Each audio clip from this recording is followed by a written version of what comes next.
মেদপুর বাজার আপনাদের গ্রামের একটা ছেলে ওই ছেলেটার নাম আব্দুল্লাহ, বোঝাবার জন্য বলছি। আব্দুল্লাহ একটা দোকান করেছে কোমেদপুর বাজারে। কিসের দোকান? না আপনাদের মসজিদের মাইকে আজান হয়, কারেন্ট না থাকলে পারে ব্যাটারি লাগে। আপনার মোটরসাইকেলের ব্যাটারি খারাপ হয়ে গেলে পারে সারতে দেওয়া হয়। ট্রেক্টরের ব্যাটারি নষ্ট হয়ে গেছে, হোন্ডার ব্যাটারি নষ্ট হয়ে গেছে, সারতে দেবেন।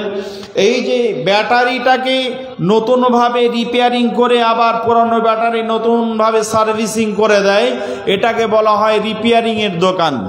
সারা সুরর দোকান, সে দোকান করেছে ব্যাটারি রিপেয়ারিংয়ের দোকান। কথা বুঝছেন না? বুঝছেন না? তা আপনাদের গ্রামের আর একটা ছেলে খুব মোটা হুঁশ, মোটা বুদ্ধি। ও ছেলেটাও কিন্তু ওই দোকানের পাশ দিয়ে কোমেদপুরে গেছে। তা ওর হাতে একটা এরকম জার আছে, প্লাস্টিকের জার। স্টেজে যে প্লাস্টিকের জারটা আছে, এই জারের মতো একটা জার ওর হাতে আছে, খালি জার, কিছু নেই ভিতরে। তা বলছে, আব্দুল্লাহ ভাই কি করছো? তা বলছে আমি। ও তখন ভাবছে যদি আমি একে বলি রিপেয়ারিং করছি তাহলে বুঝবে না, মোটা হুঁশ।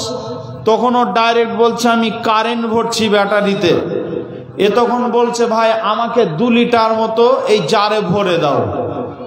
কি বলল? 2 লিটার বা 3 লিটার এই জারটাতে আমার ভর্তি করে দাও কারেন্ট। ও বলছে ওই জারে কারেন্ট ঢুকবে না। তখন বলছে আমাকে পাগলা পেয়েছো তুমি? তোমার ওটাও প্লাস্টিক, এটাও প্লাস্টিক। ওটা মোটা প্লাস্টিক, এটা পাতলা প্লাস্টিক। এটা সাদা, ওটা কালো।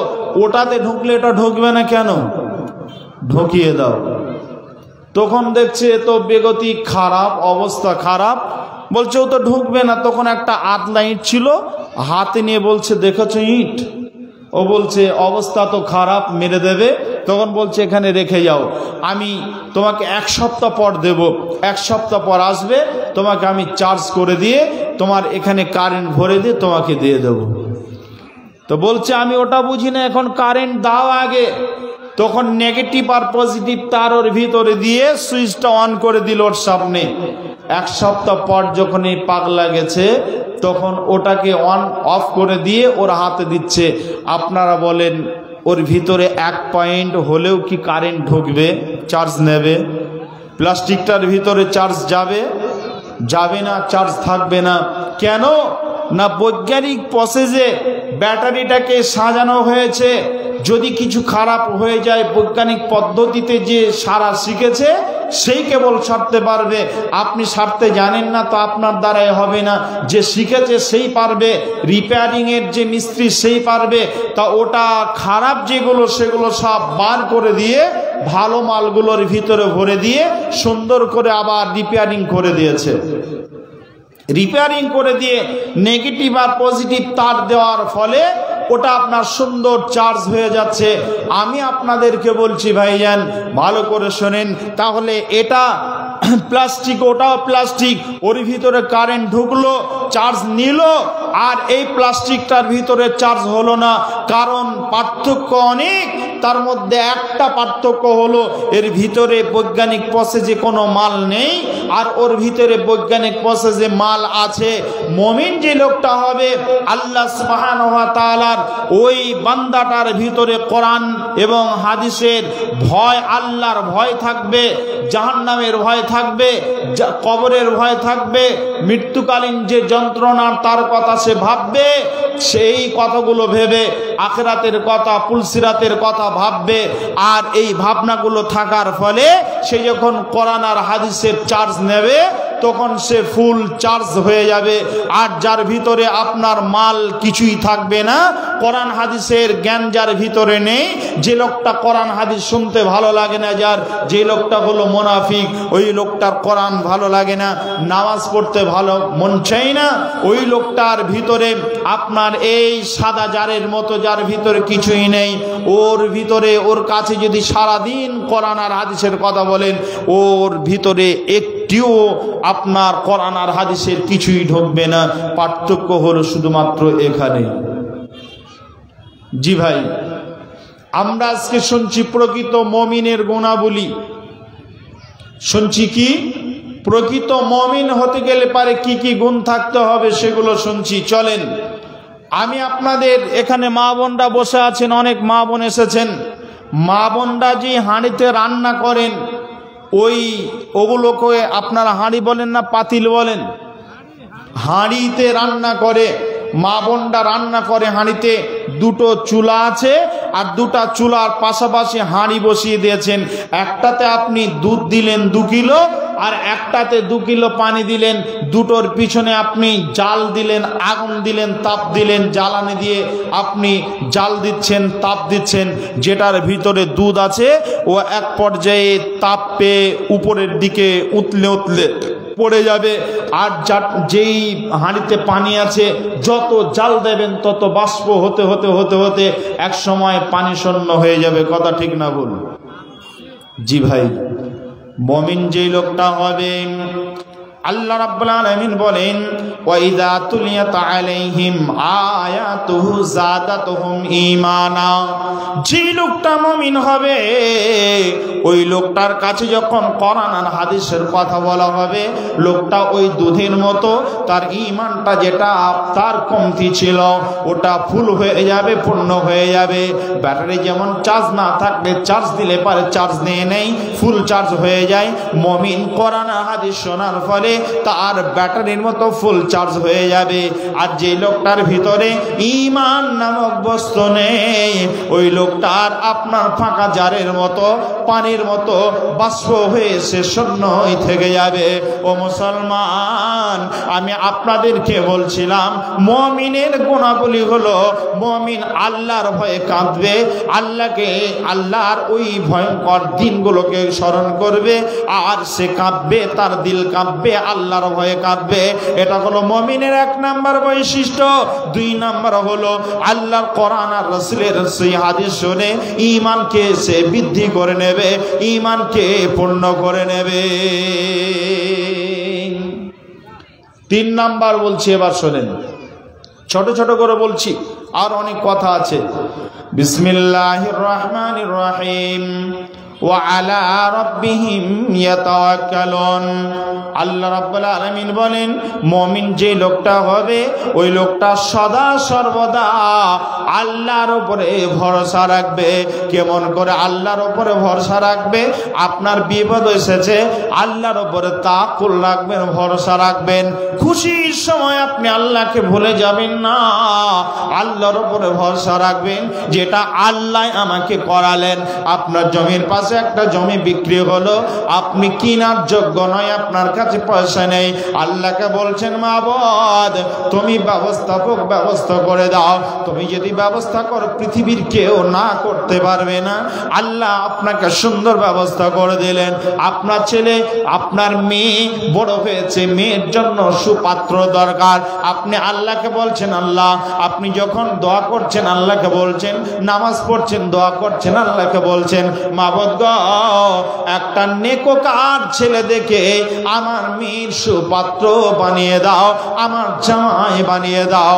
আল্লাহ রাব্বুল আলামিন আপনার কথাকে শুনলেন। ও মুসলমান, আপনি আল্লাহর উপরে বিপদ হয়েছে, হঠাৎ করে আপনার একটা বাড়িতে গায়ে ছিল, দুধের গায়ে মারা গেল, হঠাৎ করে রাতে মারা গেছে, সকালে দেখছেন মরে পড়ে আছে। আপনি ওই মরা গাইটা দেখার পর আপনার এত ভালো গাই প্রতিদিন 20 কিলো দুধ দিত। আপনি ব্রেনটাকে সুস্থ রাখেন, আল্লাহকে বলেন ইন্না লিল্লাহি ওয়া ইন্না ইলাইহি রাজিউন।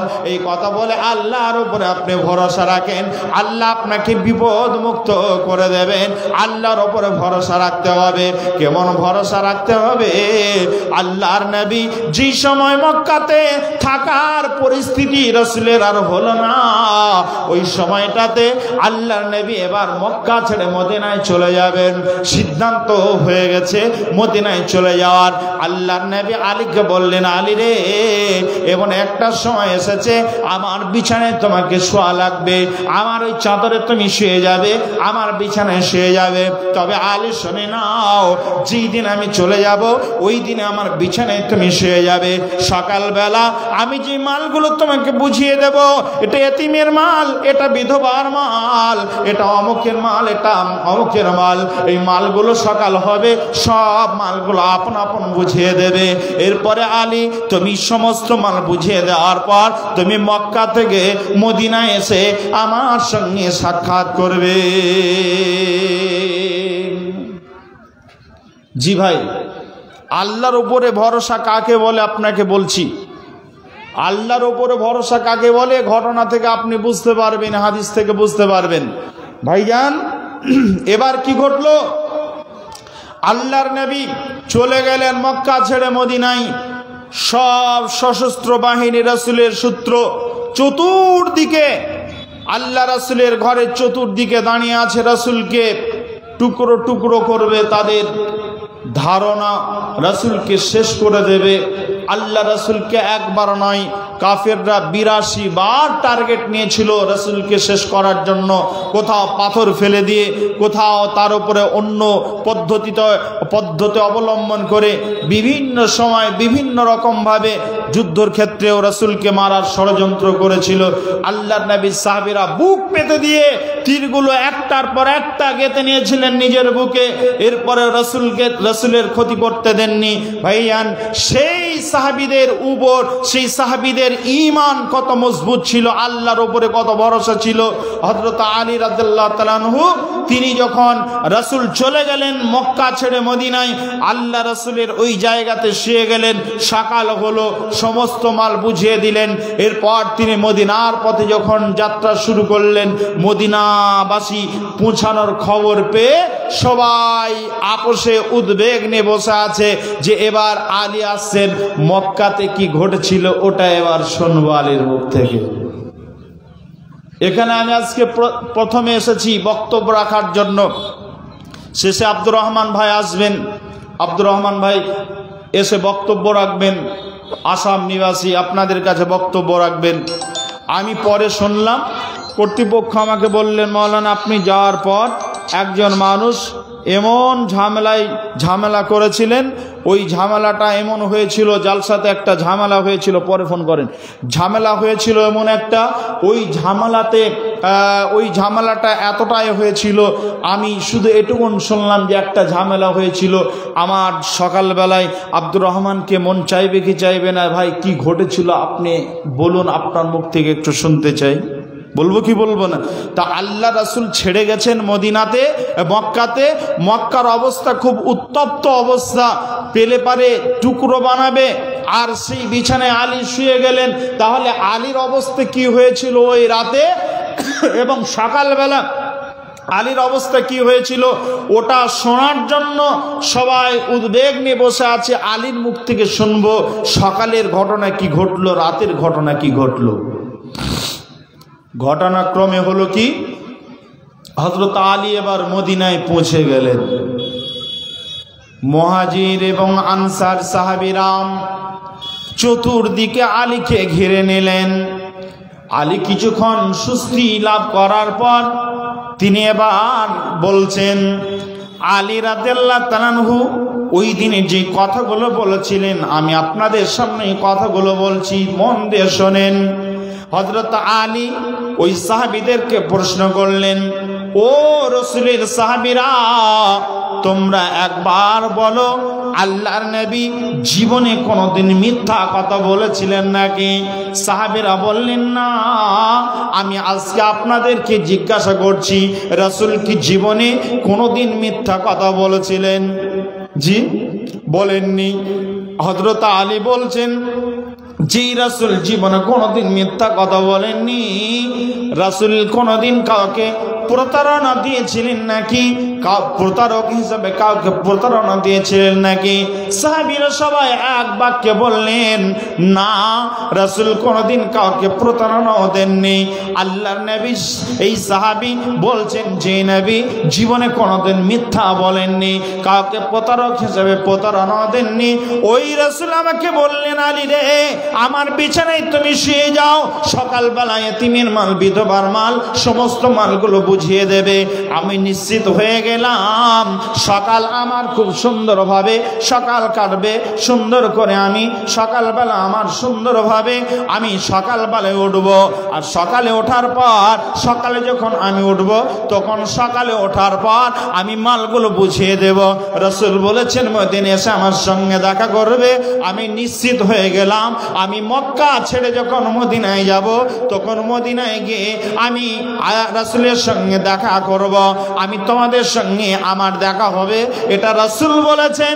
আমি নিশ্চিত হয়ে গেলাম, আমি আল্লাহর উপরে ভরসা রেখে ওই রাসূলের বিছানায় শুয়ে গেলাম। আমার শরীরে কেউ স্পর্শ করতে পারবে না, এই বিশ্বাস রেখে, এই ভরসা রেখে, আল্লাহর প্রতি তাওয়াক্কুল রেখে আমি শুয়ে গেলাম। আমি এই মদিনাতেও পৌঁছে গেলাম। ডেলিগেটের ব্যবস্থা আছে, যারা এখনো ডেলিগেট খাননি আর খাওয়ার ইচ্ছুক তাদের উদ্দেশ্যে বলতে চাই, আপনারা ডেলিগেটকে খেতে পারেন 100 টাকা ফি, ডেলিগেট ফি 100 টাকা। যার খিদে পাবে সে খাবে রে ভাই, এখনো খাওয়ার সময় হয়নি। জি ভাই, কথা ঠিক, সময় হলে খাবে। বসেন, রান্না করেছে মানুষের জন্য, রান্না যখন বানিয়েছেন খাবে। তবে মানুষগুলোকে একটু গুছিয়ে দিই, পরের বক্তা এসে পকেট মারবে। জি, আমি পারি, কিন্তু অতটা ভালো এখনো হাত এক্সপার্ট হয়নি, যদি ধরে নেয় কেউ, ভয় লাগছে। জি ভাই, এ দেখেন আবার চাঁদা তোলার কথাও চলে এসেছে। আমি আপনাদের সামনে 3টা বললাম। কয়টা? 1 নাম্বার মুমিনের গুণ হবে আল্লাহর ভয়ে ভীতু সন্ত্রস্ত হবে। 2, মুমিন সদা সর্বদা যখন কোরআন হাদিস শুনবে ঈমানকে পূর্ণাঙ্গ করবে, ঈমান তার বৃদ্ধি পাবে। 3 আল্লাহর উপর ভরসা রাখবে মুমিন। 4 নাম্বার হলো আল্লাহ রাব্বুল আলামিন বলছেন আল্লাযীনা ইউকিমুনাস সালাহ, মুমিন সদা সর্বদা যখন আজান শুনবে তখন সঙ্গে সঙ্গে সে নামাজের জন্য প্রস্তুতি নেবে।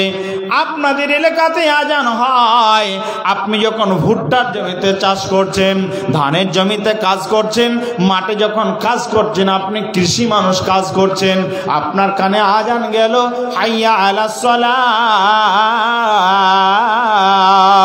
হাইয়া আলাল ফালাহ। এই আজানটা আল্লাহ রাব্বুল আলামিন তার একজন গোলামকে দিয়ে গোটা এলাকার সমস্ত মসজিদে যখন আজান হলো, আল্লাহ তার একজন গোলামকে দিয়ে ডাক দিয়ে দিলেন, আমার অন্যান্য গোলামরা যারা কাজে কর্মে ব্যস্ত আছে তাদেরকে আওয়াজটা শুনিয়ে দাও, তারা কাজ কামকে রেখে দিয়ে আমার ডাকে সাড়া দেবে। যেই লোকটা সাড়া দিল ওই লোকটা হলো প্রকৃত মুমিন। আল্লাহ বলছেন মুমিন যেই লোকটা হবে তার 4 নাম্বার গুণ হবে ইন্নাস সালাতা কানাত আলাল মুমিনিনা কিতাবাম মাওকুতা। মুমিনের 4র্থ নাম্বার গুণ হবে যখনই আজান শুনবে তখন সমস্ত দুনিয়াবি কাজকে হারাম মনে করে সমস্ত কাজকে ছেড়ে দিয়ে আল্লাহর ধ্যানে সে নামাজে দাঁড়িয়ে যাবে। ও মুসলমান, যে লোকটার নামাজ নেই ওই লোকটার জীবন বৃথা। যে লোকটার নামাজ নেই, আজকে আমি সফরে আছি, আজকে এখান থেকে অন্য কোথাও, তারপরের দিন অন্য কোথাও বাড়ি থেকে বাইর হয়েছি, আবার যেই দিনে বাড়ি ঢুকবো তার আগের দিন বাড়ি থেকে যেদিনে বাইর হয়েছি ওই দিন থেকে আমি মুসাফির আছি। মুসাফিরের জন্য আপনার এই যে এশার সলাত ফরজ হলো 4 রাকাত, আমার জন্য 2 রাকাত। আপনি যাবেন মুসাফির, আপনার সমস্যা আছে, আপনি এই মাগরিবটাকে ঢিলা করে এশাটাকে একটু আগে নিয়ে এসে আপনি মাগরিবকে 3 রাকাত বললেন ফরজ, ফরজ, আর এশাকে বললেন 2 রাকাত ফরজ, আপনার জন্য বাকি সব মাপ হয়ে গেল। জহর আপনি একটু ঢিলা করলেন, আসরকে একটু আগে নিয়ে এলেন, জহর 2 আপনি ফরজ 4-এর জায়গায় 2 পড়লেন, আর আসরটাকে 4-এর জায়গায় 2 পড়লেন, আল্লাহ আপনার জন্য মাফ করে দিয়েছেন। তবে নেকিতে কম হবে না, নেকিতে কোনো কম হবে না। এটা আল্লাহর দেওয়া বিধান, রাসূলকে দিয়ে এটা মুমিনের জন্য সহজ করে দিয়েছেন। এরপরে যদি আপনি নামাজ পড়তে না পারেন, ও মুসলমান, আল্লাহ বলছেন তুমি মুমিন হতে পারবে না। এই 5টা জিনিস যদি আপনি কমপ্লিট না করতে পারেন, তাহলে আপনি মুমিন হতে পারবেন না। আল্লাহ রাব্বুল আলামিনের নবী বলছেন, ওয়ালা তাতরুকান্না সালাতান মাকতুবাতান মুতাআম্মিদান। আল্লাহ নবী এই হাদিসটা বলতে গিয়ে শেষে একটা কথা তিনি বললেন, ফাকাদ বারিয়াত মিনহু জিম্মাতুল্লাহ।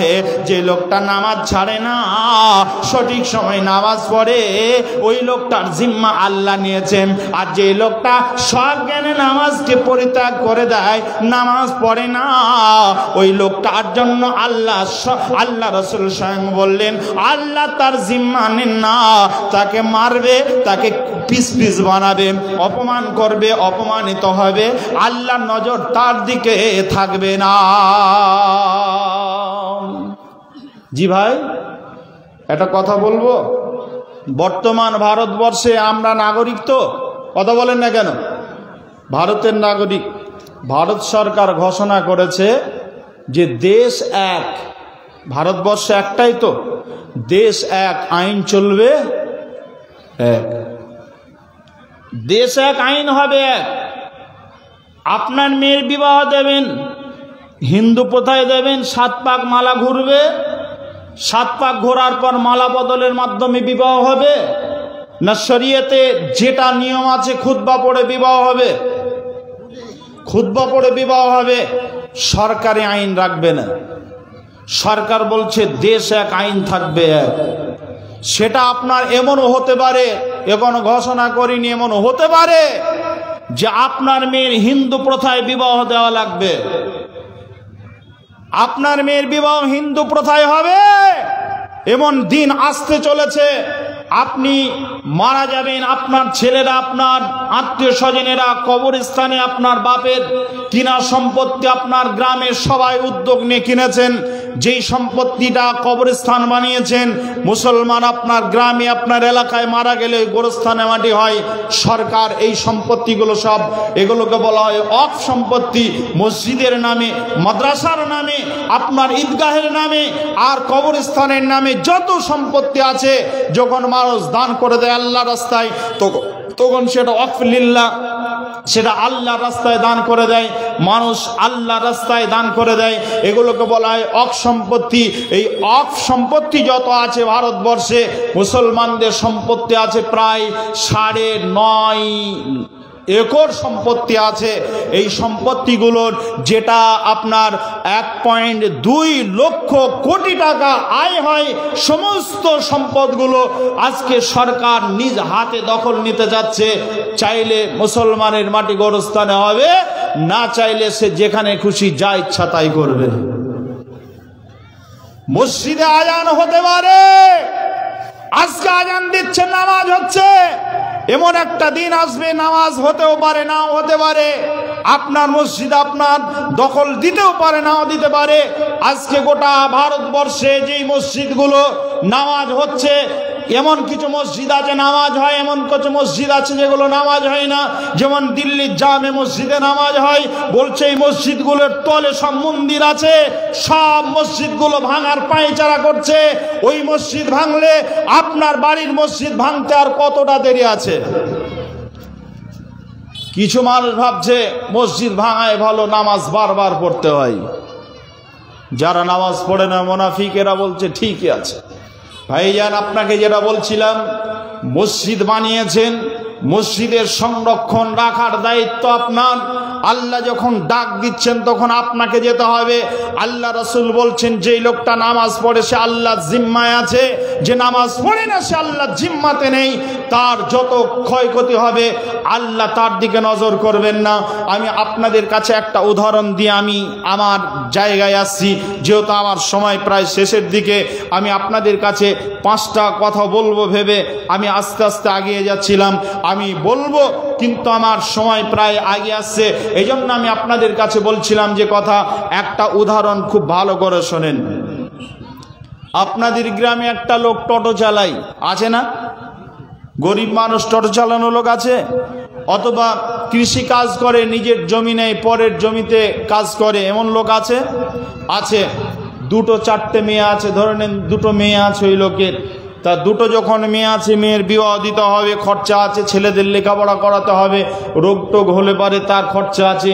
এই জন্য সংসার চালানোর পর মাসে বা সাপ্তাহিক যেটা বাঁচে ওটা নিয়ে গিয়ে আপনাদের গ্রামে একটা ব্যাংক আছে, ওই ব্যাংকে সে একটা পাসবই খুলেছে, ওই ব্যাংকে একটা অ্যাকাউন্ট খুলেছে, ওই অ্যাকাউন্টে লোকটার টাকাগুলো জমা করে। অনেকে জমা করে কি করে না? জমা করে। এই লোকটা প্রতি মাসে জমা করে, কম বেশি একটা টাকা জমা করে। আপনাদের গ্রামের একটা লোক অনেক টাকার মালিক, লোকটার টাকার কোনো হিসাব নেই, প্রতিদিন ব্যাংকে যায় বা সপ্তাহে ব্যাংকে যায়। আর ব্যাংকে গিয়ে ওই লোকটা জানালা দিয়ে বা যেখানে টাকা জমা হয় সেখানে গিয়ে লাখ লাখ টাকা, বান্ডিল করা টাকা ওখানে ফেলে দিয়ে চলে আসে। পাসবই কিন্তু তার করা নেই, অ্যাকাউন্ট খোলা নেই, তার পাসবই নেই, সে টাকা কিন্তু ব্যাংকে রাখে কিন্তু পাসবই তার নেই। যাই মাসে মাসে টাকা ওইভাবে দিয়ে চলে আসে। যে লোকটার পাসবই আছে ওই লোকটা বড় মেয়ের বিবাহের জন্য 5 বছর পর ম্যানেজারকে বলছেন, স্যার আমি তো টাকা প্রতি মাসে জমা করি, মেয়ের বিবাহ লেগেছে, এখন আমি টাকা তুলতে চাই, আমাকে কিছু টাকা দেন। তখন ম্যানেজার বলছে পাসবইটা দেন। পাসবইটা যখন দিল তখন ওই অ্যাকাউন্টটা মেরে বলছে আপনার 5,60,395 টাকা জমা আছে। বলছে আমাকে 5 লক্ষ টাকা তুলে দেন। তুলে নিয়ে চলে এলো। যে লোকটা প্রতি মাসে যায় বা সপ্তাহে সপ্তাহে গিয়ে অ্যাকাউন্ট খোলেনি, পাসবই নেই, টাকা কিন্তু রেখে আসে এর চাইতে বেশি, ওই লোকটা গিয়ে ম্যানেজারকে বলছে স্যার আমার টাকাগুলো দেন। বলছে আপনার পাসবইটা দেন। বলছে পাসবই নেই। বলছে অ্যাকাউন্ট যদি না থাকে, পাসবই যদি না থাকে তাহলে আপনার টাকাও নেই। বলবে কি বলবে না? ম্যানেজার কি টাকা দেবে ওই লোককে? টাকা দেবে না। যার পাসবই আছে তাকেই টাকা রিটার্ন করবে, যার পাসবই নেই কোটি টাকা জমা করলেও সে টাকা রিটার্ন পাবে না। যে লোকটা নামাজ পড়ে, নামাজি মানুষ, আল্লাহর মসজিদ থেকে আজান এলে পারে, আল্লাহর ঘর মসজিদ থেকে আজান শুনলেই যে লোকটা সালাতের জন্য প্রস্তুতি নেয়, নামাজের জন্য প্রস্তুতি নেয়, নামাজ পড়ে, যে লোকটা নামাজি, ওই মুমিন ব্যক্তির বাকি যত আমল, দান সাদকা হজ যাকাত সমস্ত আমলগুলো তার পাসবইয়ে জমা থাকবে। আর যে লোকটা নামাজ পড়ে না, অন্যান্য যত ইবাদত করুক না কেন, পাসবই নেই মানে সে কিছুই রিটার্ন পাবে না। কথা বুঝতে পারছেন কি পারছেন না? এবার আপনারা ফতোয়া দেন নামাজ পড়তে হবে কি হবে না? আপনারা ফতোয়া দেন নামাজ পড়তে হবে কি হবে না? হবে। বলেন নামাজ পড়বে ইনশাল্লাহ? সবাই মিলে বলেন নামাজ পড়বে ইনশাল্লাহ।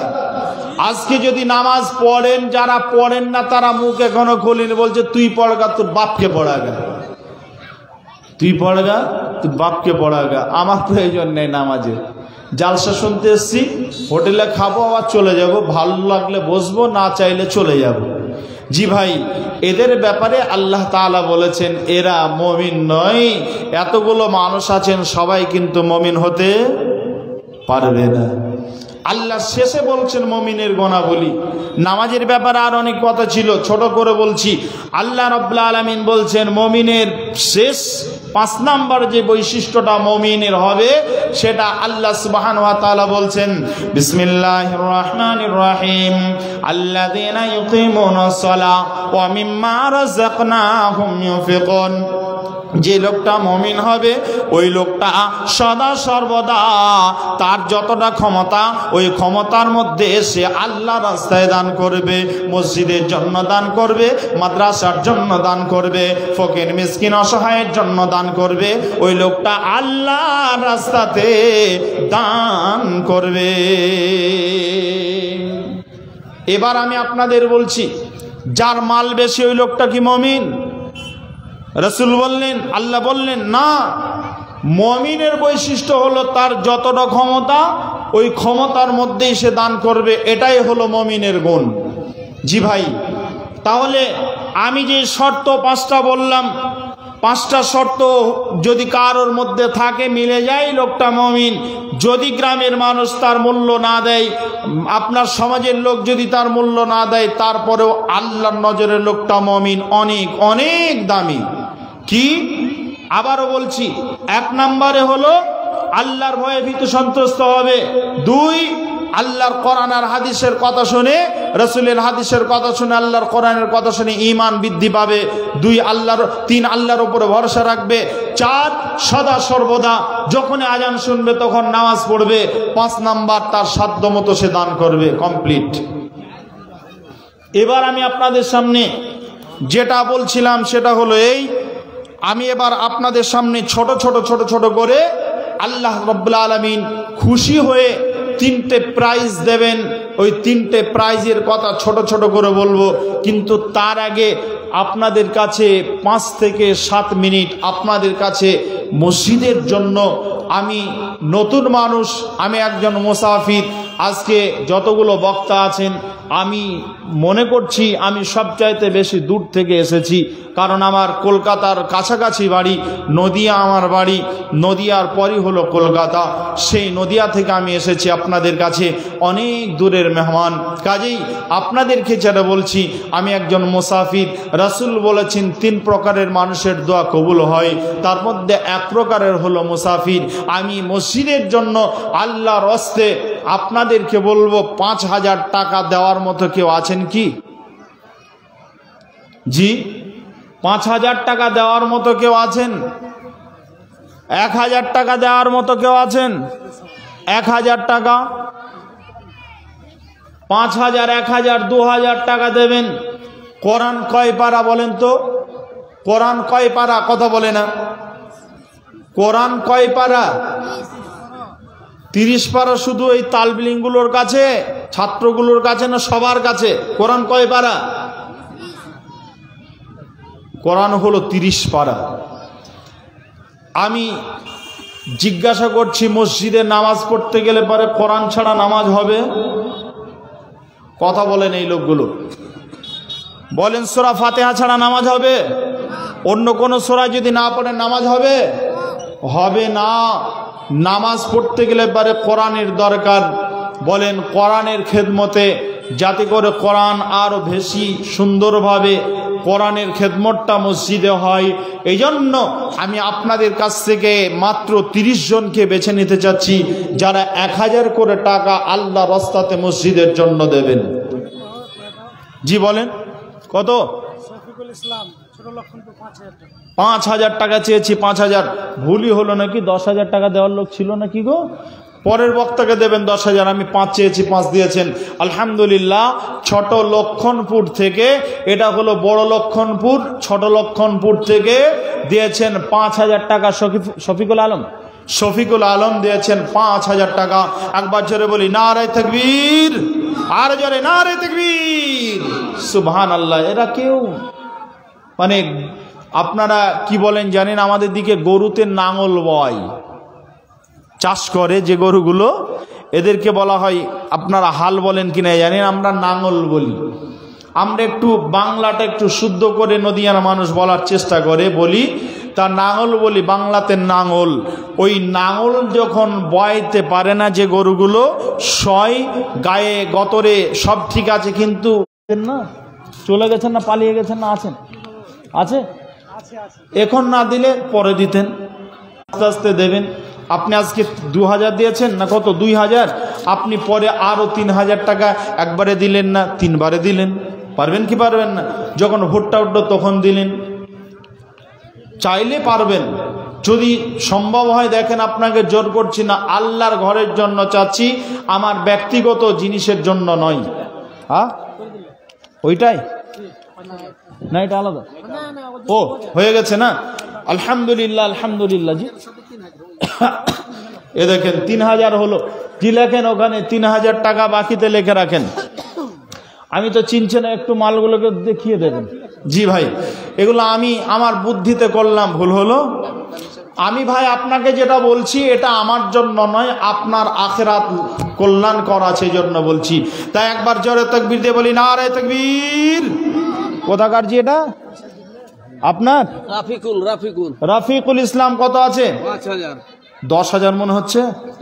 5,000 টাকা রাফিকুল ইসলাম দিলেন। 5,000 টাকা, 4টা কোরআন।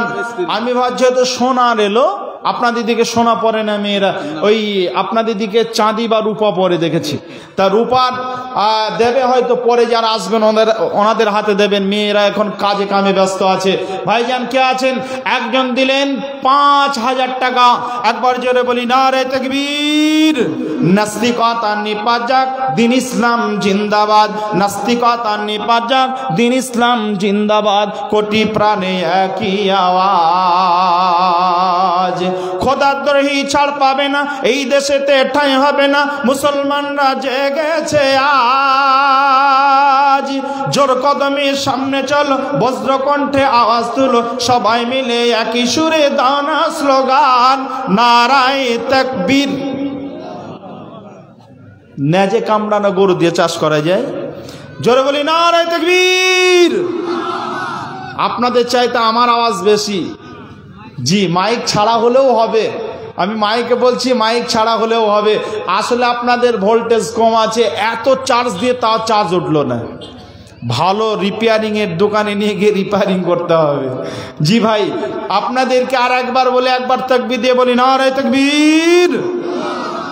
মরণ একদিন সকলের কাছে আসবে, মরতে সকলকে হবে। বেনামিতে কোনজন আসিয়া সবাই 500 টাকা দিল শোনো দয়াময়। ও গো বাড়ি দোয়া করি জন্নতে তাহার কবুল করো গো বাড়ি তুমি পরর আল্লাহুম্মা আমিন। ভাই আর কেউ আছেন? 5,000 দেবেন? মাত্র 3টা এসেছে। আমি চাচ্ছিলাম 5,000 টাকা 5 জন দেবেন। কেন জানেন? নামাজ কয় ওয়াক্ত? 5 ওয়াক্ত নামাজ, 5 ওয়াক্ত। আচ্ছা, মমিন হতে গেলে পারে, মমিনের বৈশিষ্ট্য হতে গেলে পারে কয়টা লাগবে? 5টা। ইসলামের বুনিয়াদ কয়টা? 5টা। কিয়ামতের দিন আল্লাহ সুবহানাহু ওয়া তাআলা প্রশ্ন করবেন বান্দাকে 5টা। যেই প্রশ্নের উত্তর যথাযথ না হলে এক কদম এক পা আগানোরও ক্ষমতা নেই, পিছাবারও ক্ষমতা নেই। কিয়ামতের দিনে প্রশ্ন হবে 5টা। তাহলে 5-এর অনেক গুরুত্ব আছে। আর অনেক কিছু বলতে পারি, 5-এর অনেক গুরুত্ব আছে। কাজেই আমি আপনাদেরকে যেটা বলতে চাচ্ছি সেটা হলো, 3 জন এসেছেন, 5,000 করে দিয়েছেন, আর 2 জন ব্যক্তি আল্লাহর রাস্তে আসেন। অন্ততপক্ষে আমার ইজ্জতটা বাঁচান। আমি একজন মুসাফির, আল্লাহর কাছে দোয়া করি, রব্বানা আতিনা ফিদ দুনিয়া হাসানা ওয়া ফিল আখিরাতি হাসানাতাও ওয়া কিনা আযাবান নার। রব্বানা যালামনা আনফুসানা ওয়া ইল্লাম তাগফির লানা ওয়া তারহামনা লানাকুনান্না মিনাল খাসিরিন। আল্লাহ তাআলা, তোমার এই বান্দারা যোগ্য বান্দা আল্লাহ।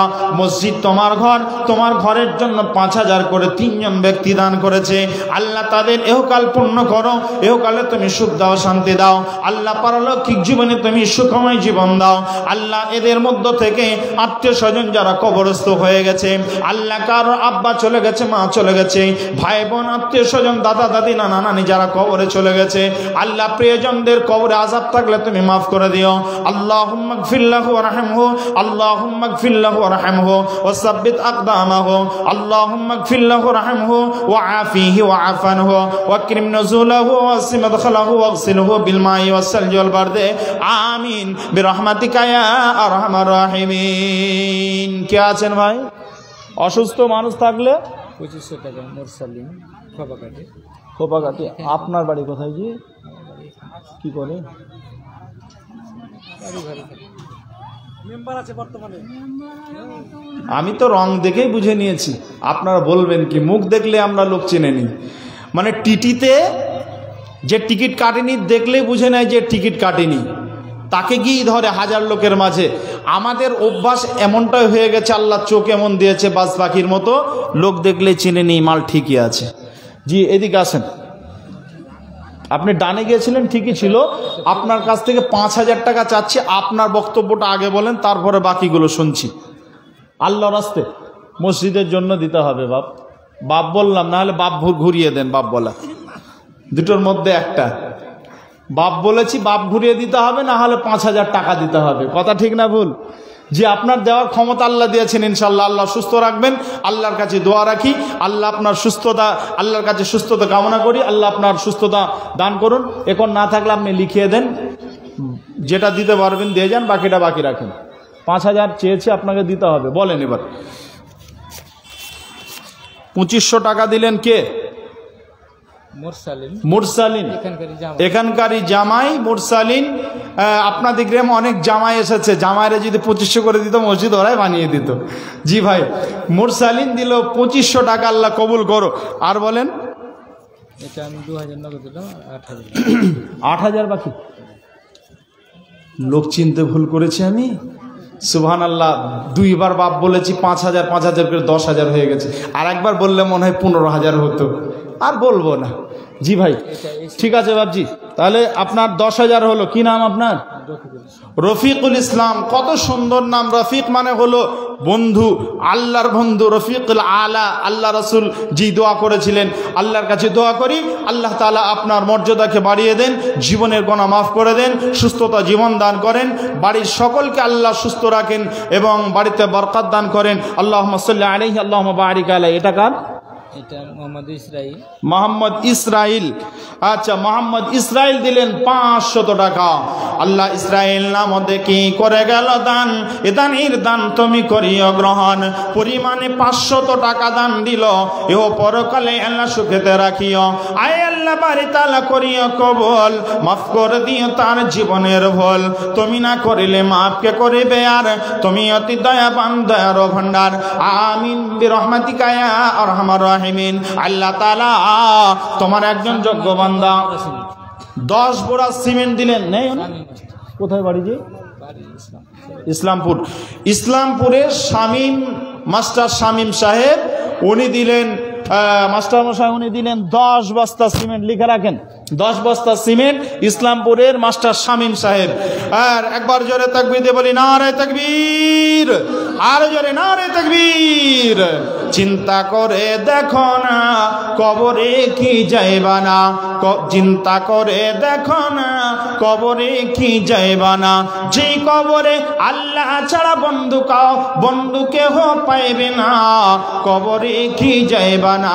চিন্তা করে দেখো না কবরে কি যাইবা না। ইসলামপুর থেকে মাস্টার শামীম সাহেব দিলেন 10 বস্তা সিমেন্ট। আপনারা কেউ নেই? একজন বান্দার কাছ থেকে আমি চাচ্ছি, মসজিদে সিমেন্ট লাগবে কত আমি জানি না, এই মসজিদে সিমেন্ট দেওয়ার জন্য একজন দাঁড়ান, দিয়ে বলেন আমি 50 বস্তা সিমেন্ট দেব। দাম কত হবে বলেন? জি, জামিরুল ইসলাম। আল্লাহু আকবার, আল্লাহু আকবার। ওখানে লিখিয়ে দেন। জামিরুল ইসলাম বোম্বাইয়ে কাজের সূত্রে বোম্বাইয়ে থাকছেন। শোনেন, মসজিদ বানাতে গেলে যারা বাইরে আছে ওই মালগুলোকে ধরতে হবে।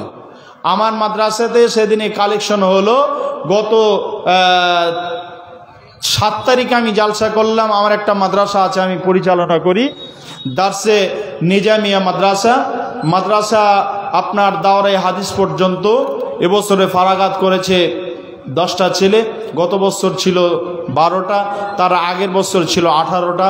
এভাবে আগামী বছরও হবে ইনশাল্লাহ। প্রতি বছরে জালসাতে আমরা পাক দিয়ে তাদেরকে আমরা বিদায় করি। তা ভাইয়ান, ওই মাদ্রাসাতে 250 ছেলে প্রতিদিন থাকে, হোস্টেলে থাকে 250 ছেলে। আল্লাহ তাআলা এই খেদমতটা আমার মতো একজন নগণ্য গোলামকে দিয়ে করে নিচ্ছে, আলহামদুলিল্লাহ। আপনার দোয়া করেন যেন খেদমতটা করতে পারি।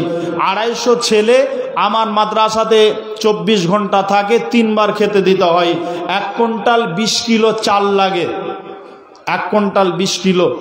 মানুষ এতটাই ভালোবাসে মাদ্রাসাকে, নিজের খোয়ার থেকে গরু ধরে নিয়ে এসে মাদ্রাসায় দিয়ে যায়, ছাত্রদের খাইয়ে দেন। গত 9 তারিখে 4 তারিখে একটা খাইয়েছি, তার 2 দিন পরে আবার একটা খাইয়েছি। তা আমি আর এ পর্যন্ত প্রায় 250 খাসি খাওয়া হলো মাদ্রাসাতে, ছাত্রদেরকে খাওয়ার জন্য দেয়। ওখানে একটা সিস্টেম আছে, যার ছেলে হয় মেয়ে হয় সন্তান হলে পারে আকিকার জন্য মেয়ে হলে একটা, ছেলে হলে দুটা, ওই আকিকার ছাগলটা মাদ্রাসায় পৌঁছে দেন। অনেক বড় গ্রাম এবং বর্ধিষ্ণ গ্রাম, একজন 1 লক্ষ টাকা 1.5 লক্ষ টাকা করে কালেকশন দিয়েছেন। ভাবেন, এবছরেও 2 বিঘা জমি হয়েছে, দান করেছেন জমি, আলহামদুলিল্লাহ 1 কোটির কাছাকাছি কালেকশন হয়েছে। গত বছরও হয়েছিল 1 কোটির কাছাকাছি, এবছরও হয়েছে। তা দোয়া রাখেন। আপনাদের কাছে বলার উদ্দেশ্য হলো আপনাদের কাছে দোয়া চাওয়া। মাদ্রাসায় যারা পরিচালনায় আছেন, কমিটি, সকলে শিক্ষক সহ আমার মতো নগণ্য খাদেমের জন্য দোয়া করেন, আল্লাহ যেন এই খেদমতটা কবুল করেন। আমি যেন এই খেদমতের দ্বারাই আল্লাহ তাআলা যেন আমাকে জান্নাতে পৌঁছান, আমি এই উদ্দেশ্য করছি, আল্লাহ যেন কবুল করেন। ভাইজান, আমি আপনাদের কাছে যে কথাটা বলছিলাম, বোম্বাই থেকে একজন ভাই, কি নাম বললেন, জামিরুল ইসলাম, উনি দিলেন 10,000 টাকা। আল্লাহ তার দানকে তুমি কবুল করে নাও। একবার জোরে বলি নারে তাকবীর, একবার জোরে বলি নারে তাকবীর। ভাইজান, জামিরুল ইসলাম ভাইয়ের জন্য দোয়া করি। আল্লাহ তাআলা জামিরুল ভাই আমার 10,000 টাকা দান করলেন, আপনাদের মেম্বার সাহেব 10,000 টাকা দান করলেন। আল্লাহ দানগুলোকে তুমি সাদরে কবুল করো, মঞ্জুর করো, মনের বাসনা পূরণ করো। আল্লাহ রুজি রোজগার বরকত দাও, জীবনের গুনাহ খাতা মাফ করে দাও। আল্লাহ যে উদ্দেশ্যে দান করেছে উদ্দেশ্যকে তুমি পূর্ণ করে দাও। আল্লাহ জানি না মনের কি বাসনা, আল্লাহ এদের মনের বাসনা পূর্ণ করে দাও। রব্বানা যালামনা আনফুসানা ওয়া ইল্লাম তাগফির লানা ওয়া তারহামনা লানাকুনান্না মিনাল খাসিরিন। রব্বানা যালামনা আনফুসানা ওয়া ইল্লাম তাগফির লানা ওয়া তারহামনা লানাকুনান্না মিনাল খাসিরিন। রব্বানা আতিনা ফিদ দুনিয়া হাসানা ওয়া ফিল আখিরাতি হাসানাতাও ওয়া কিনা আযাবান নার। আল্লাহ তাআলা তার জীবনের গুনাহ মাফ করে দাও, মনের বাসনা পূর্ণ করে দাও। আল্লাহ যত দানকারী দান করেছে সবার দানকে তুমি কবুল করো, মঞ্জুর করো। আল্লাহ যারা অসুস্থ আছে শিফায়ে কামিলা আজেলা দান করো। যারা মারা গেছে, কবরে চলে গেছে, তাদের সুখময় জীবন তুমি কবরস্থ জীবনটা দান করো। আল্লাহুম্মা গফির লাহু ওয়ারহামহু ওয়া সাব্বিত আকদামাহু। আল্লাহুম্মা গফির লাহু ওয়ারহামহু ওয়া আফিহি ওয়া আফানহু ওয়া কিরম নুজুলাহু ওয়া ওয়াসি মাদখালাহু ওয়াগসিলহু বিল মাই ওয়াস সালজি ওয়াল বারদি। আল্লাহ বারাকাত দান করো, বাড়ির সকলকে সুখে রাখো, শান্তিতে রাখো। আমিন বিরহমাতিকা ইয়া আরহামার রাহিমিন। যাদেরকে মহিলা প্যান্ডেলে আদায় করার দায়িত্ব দেওয়া হয়েছে, আপনারা দায়িত্ব পালন করতে লাগেন। যাদেরকে মহিলা প্যান্ডেলে দায়িত্ব দেওয়া হয়েছে আদায় করার, আপনারা চাদর নিয়ে যান। জি ভাই বলেন, যুবক ভাইরা সমাজের কাজে থাকবে না, ওদেরকে দেখবেন ঝরে বসে আছে, ওদেরকে দেখতে পাবেন ঝরে ঝাপে বসে আছে, যেখানে কেউ যায় না সেখানে ওরা। ভয় লাগে না, জানে ভয় নেই ওদের। কি করছে, গত কিছুদিন আগে আমি জালসা করে আসছি, মাঠের মাঝে, বাড়ি নেই, ঘর নেই, কিছু নেই। আমাদের দিকে পেয়ারা চাষ হয়, আপনারা কি বলেন জানি, আমরা পেয়ারা বলি। পেয়ারা চাষ হয় আমাদের দিকে, অনেক বড় বড় বাগান, মাঠকে মাঠ, শুধু বাগানে দেখতে পাবেন। তো ওই বাগানে দেখছি 2 দিকে বাগান, রাস্তা আছে মিডিল দিয়ে, ওই বাগানের পাশে তারা বসে বসে ফ্রি ফায়ার খেলছে। আমি এসেছি, পাশ দিয়ে যখন মোটর সাইকেল নিয়ে যাচ্ছি, তখন রাত 1:30 বাজে, 1:30 বাজে, বলছে গেল গেল গেল গেল, ধর ধর ধর ধর। আমি বলছি মালগুলো কারারে, আমাকে ধর ধর বলছে। আমি ভয় পেয়ে গেছি, তখন একটু দূরে গিয়ে দাঁড়ালাম। আমাকে তো হেলমেট খুললে পারে কেউ কথা বলবে না, মানুষ সবাই চিনে ভালোবাসে। আমি হেলমেটটা খুলে, শীতের সময় মুখটা খুলে আমি বলছি ভাই কারা, আমার দিকে তাকাও, তারপরে কথা বলো। তখন বলছে আপনি চলে যান। আমি বলছি চলে যান যখন বললো, নিশ্চয়ই কিছু আছে। আমি আস্তে আস্তে গেলাম, এরা চোর না ডাকাত না অন্য কিছু, গিয়ে দেখছি সব ফ্রি ফায়ার খেলছে, সব ফ্রি ফায়ার খেলছে। ফ্রি ফায়ারে নাকি বলে ধর ধর ধর ধর, মার মার মার মার বলে নাকি, আমি জানি না, বলে ফ্রি ফায়ার, পাবজি এগুলো খেললে নাকি বলতে হয়। তা এই ফ্রি ফায়ার খেলছে আর বলছে। এই জন্য আমি এদের উদ্দেশ্যে আমি খুব কষ্ট এদেরকে দেখে পাই। এই জন্য একটা গজল লিখেছি, একটু বলি যদি সতর্ক হয়।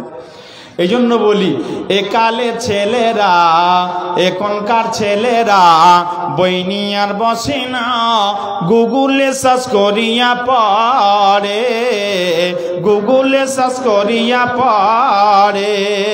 একালে ছেলেরা এখনকার ছেলেরা বই নিয়ে আর বসে না, মোবাইলে গেম তারা খেলে, মোবাইলে গেম তারা খেলে।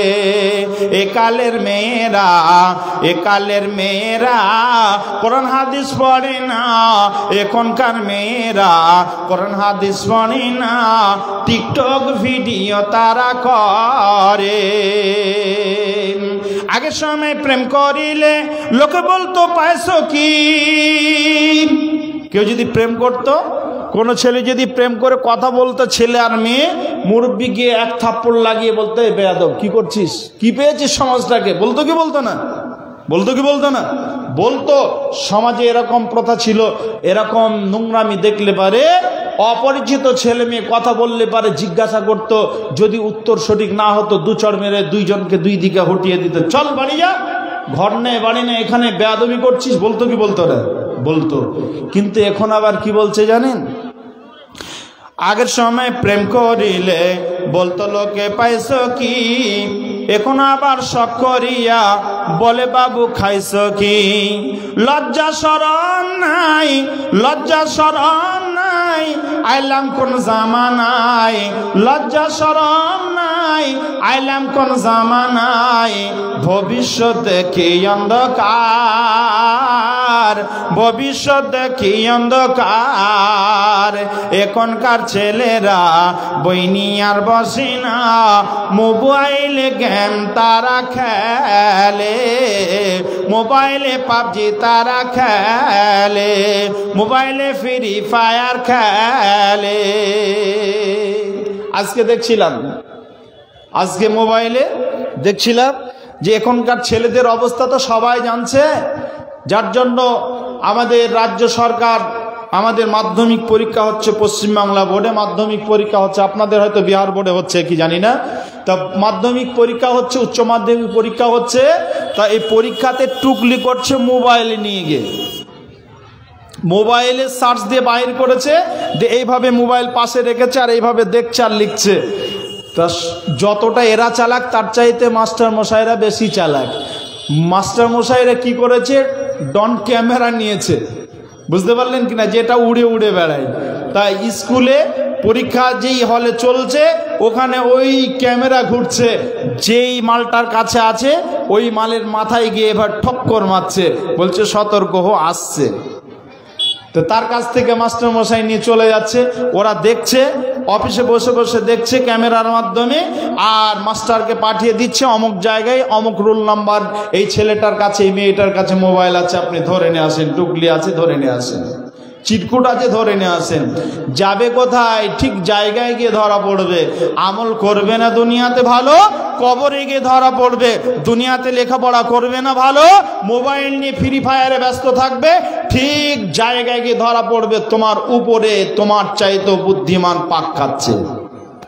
এই জন্য বলছি সতর্ক হও ভাইজান, আমি আপনাদেরকে সতর্ক করার জন্য বলছিলাম। লজ্জা শরম নাই, আলাম কোন জামানায়, ভবিষ্যৎ দেখি অন্ধকার, ভবিষ্যৎ দেখি অন্ধকার। নতুন করে হয়েছে চালু এ আবার কোনে রে, পরিচয় করায় দেখি এ আমার গার্লফ্রেন্ড। নতুন করে হয়েছে চালু এ আবার কোনে রে, নতুন করে হয়েছে চালু এ আবার কোনে রে, পরিচয় করাই দেখি এ আমার বয়ফ্রেন্ড। লজ্জা শরম নাই, আইলাম কোন জামানায়, লজ্জা শরম নাই, আইলাম কোন জামানায়, ভবিষ্যৎ দেখি অন্ধকার, ভবিষ্যৎ দেখি অন্ধকার। একবার জোরে বলি নারে তাকবীর। জি ভাই, আমার ভাই চলে এসেছেন, আমি আপনাদের কাছ থেকে বিদায় নেব, কিন্তু তার আগে আল্লাহ তাআলা তিনি বলেছেন মমিন যারা হবে, মমিন হতে গেলে পারে 5টা আপনার শর্ত মেনটেন করতে পারলে মুমিন হবে। আর যারা এই শর্ত সাপেক্ষে মুমিন হবে, আল্লাহ বলছেন উলাইকা হুমুল মুমিনুনা হাক্কা, আমি আল্লাহ তাদেরকে একটা সার্টিফিকেট দেব, যে সার্টিফিকেটের বলে তারা জান্নাতে চলে যাবে। জান্নাতে যখন যাবে, জান্নাতের দরজায় গিয়ে ওয়েলকাম জানানোর জন্য ফেরেশতারা বলবে সার্টিফিকেট দাও, সার্টিফিকেট দেখবে আর তারা জান্নাতে চলে যাবে। ভাইজান, সেই মুমিনদের ব্যাপারে আল্লাহ তাআলা খুশি হয়ে 3টি প্রাইজ দেবেন। শর্টলি বলে দিচ্ছি, শর্ট সময়ে আপনাদের কাছে অনেক সময় সাপেক্ষে বক্তব্য ছিল, 2 ঘন্টার উপরে বা 2 ঘন্টা সময় লাগতো বক্তব্যটা গোছাতে। আমি আপনাদের কাছে শর্টলি বলছি যে ওই 3টে যে প্রাইজ আল্লাহ সুবহানাহু ওয়া তাআলা বান্দাকে দেবেন, মুমিন বান্দাকে, 1 নম্বর হলো আল্লাহ বলছেন লাহুম দারাজাতুন ইনদা রাব্বিহিম, আল্লাহর নিকটে তাদের মর্যাদা অনেক অনেক বৃদ্ধি পাবে, ইহকালেও পাবে, পারলৌকিক জীবনেও পাবে। কিভাবে? মুমিন মরার পরেও সে জান্নাত লাভ করবে, আর দুনিয়াতে আল্লাহ সুবহানাহু ওয়া তাআলা তাকে আপদে বিপদে ফেলতে পারেন, হতে পারে তার বিপদ, কিন্তু মুমিন এর মাধ্যমে তার মর্যাদাকে বাড়িয়ে নেবে। এটা হলো মুমিনের কথা বলছি। মুমিনকে আল্লাহ তাআলা তার মর্যাদা দান করবেন দুনিয়াতে এবং আখিরাতে। আর 2 নাম্বার প্রাইজ দেবেন আল্লাহ সুবহানাহু ওয়া তাআলা বলছেন মুমিন হলেও তার গুনাহ হতে পারে।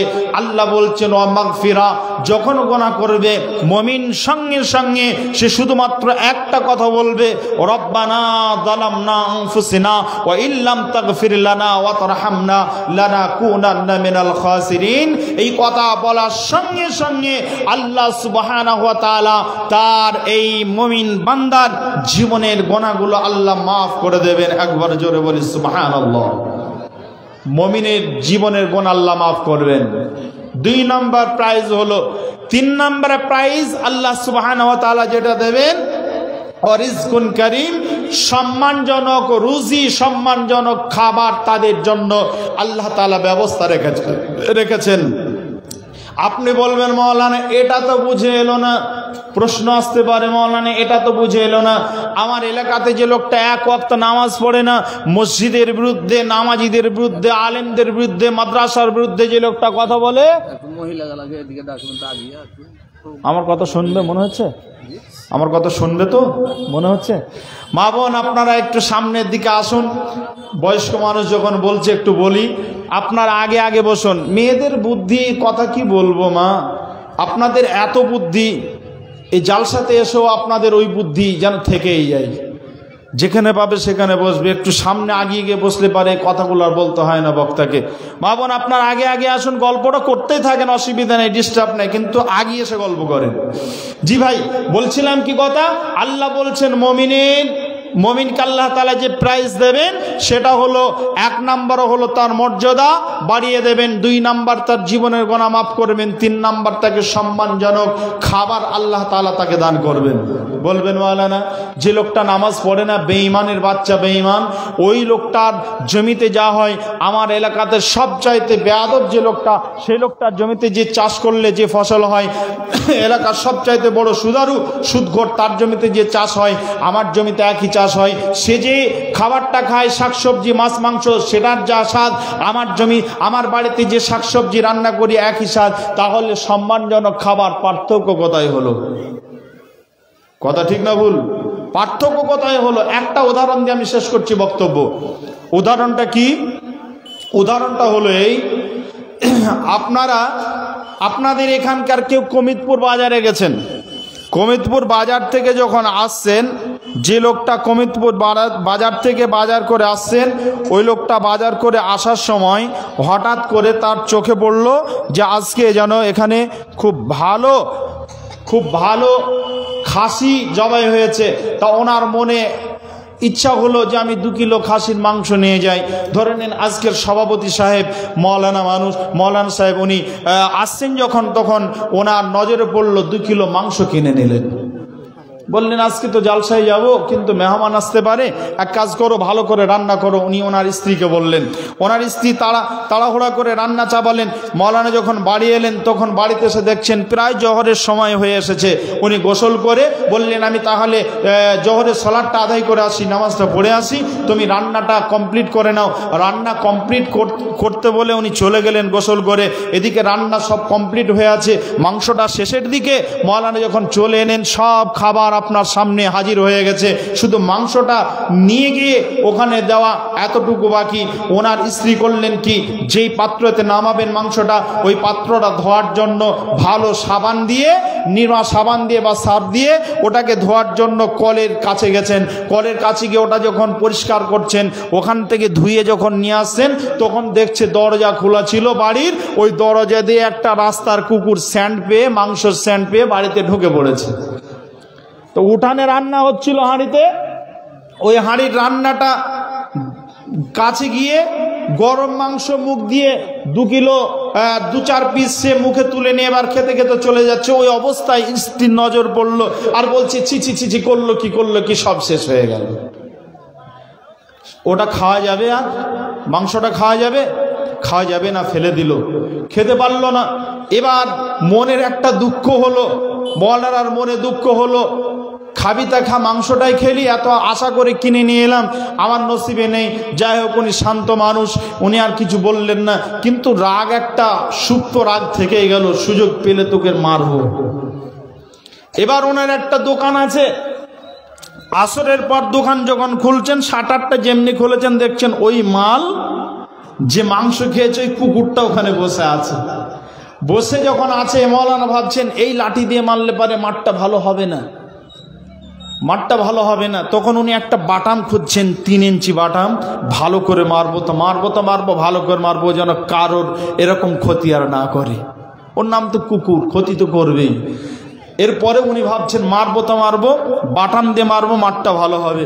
উনি ভাবছেন মারতে গিয়ে যদি পালিয়ে যায়, একটা দোকানে কেক ছিল, কেকটা দিলেন।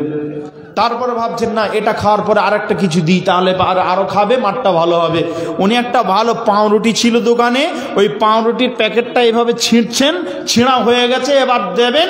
এমন সময় আমার 3 বছরের একটা বাচ্চা ছিল, বাচ্চাটা বলছে আব্বু হাতে ওটা কি? তখন বলছে এটা রুটি। বলছে আমাকে দাও না।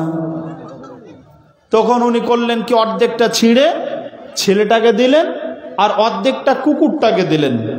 এবার বলেন, আপনাদের কাছে জিজ্ঞাসা করছি, কুকুরটাকে যেই দৃষ্টিতে দিলেন, সন্তানটাকে ওই দৃষ্টিতে দিলেন কি? ওই দৃষ্টিতে দেননি। ছেলেটাকে দিলেন মহাব্বতের দৃষ্টিতে, আর কুকুরটাকে দিলেন মারবো বলে। আল্লাহ তাআলা বলছেন, বান্দা, যারা আমার মুমিন বান্দা তাদেরকে আমি খাবার দিই, আমার মহব্বতের খাবার। ওই খাবারটা তারা খাবে, আমি তৃপ্তি পাবো, তারাও তৃপ্তি পাবে, তারা আলহামদুলিল্লাহ বলবে, তারা আমার শুকরিয়া করবে। আল্লাহ তাআলা বলছেন, আর যারা নাশুকুর বান্দা, যারা আমার অধম বান্দা, যারা আমার মুমিন বান্দা যারা হতে পারেনি, তাদের জন্য আমি ওই কুকুরকে মারার জন্য যেমন ওই ব্যক্তি তৈরি হয়েছিল, ঠিক আমি আল্লাহ তাআলা জাহান্নামের মাঝে ফেরেশতা রেখেছি ওদেরকে সাইজ করার জন্য, কবরে রেখেছি ফেরেশতা ওদেরকে সাইজ করার জন্য। এমন মার মারবে, জনমের ওই মার আর খেয়ে দেখিনি। আল্লাহ তাআলা বলছেন, এখনো সতর্ক হও।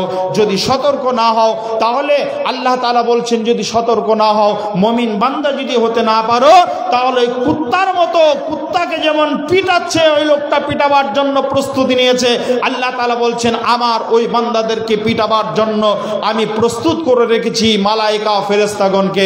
ভাইজান, এই বলে আজকে আমি আপনাদের কাছ থেকে বিদায় নিচ্ছি। আগামীতে আসলে পারে আবারও অন্য কোনো বিষয়ের উপর আলোচনা করব। আমার টোটাল বিষয়টা ছিল প্রকৃত মুমিন হতে গেলে পারে কি কি গুণ থাকতে হবে, কি কি শর্ত মানলে পারে মুমিন হওয়া যাবে। আর মুমিন হতে গেলে পারে এই শর্ত যদি মেনটেন হয়ে যায়, তাহলে আল্লাহ সুবহানাহু ওয়া তাআলা একটা সার্টিফিকেট দেবেন, তার নাম হলো মুমিন। উলাইকা হুমুল মুমিনুনা হাক্কা। আল্লাহ সার্টিফিকেট দিয়ে দিয়েছেন, ওই বান্দাদেরকে সার্টিফিকেট দেবেন। আর যারা এই 5টা শর্ত মেনটেন করতে পারবে তারা যখন পেয়ে যাবে মুমিনের সার্টিফিকেট, আল্লাহ বলছেন আমি তাদেরকে 3টা প্রাইজ দেব। প্রাইজ 3টা আপনাদের শুনিয়ে দিলাম। আর ফাও যেটা দেবেন ওটা বলতে গেলে আরো সময় লাগবে, আমি আপনাদের কাছে ওটা আর বলতে পারছি না। আমি বিদায় লগ্নে আপনাদেরকে জিজ্ঞাসা করছি, এলাকার বহু ছেলে মেয়ে, অনেক ছেলে, অনেক মানুষ আপনার বিদেশে কাজ করে কি করে না? করে। তাদের উদ্দেশ্যে আমি একটা ছোট্ট করে একটা গজল আপনাদের শুনিয়ে আমি বিদায় নিচ্ছি।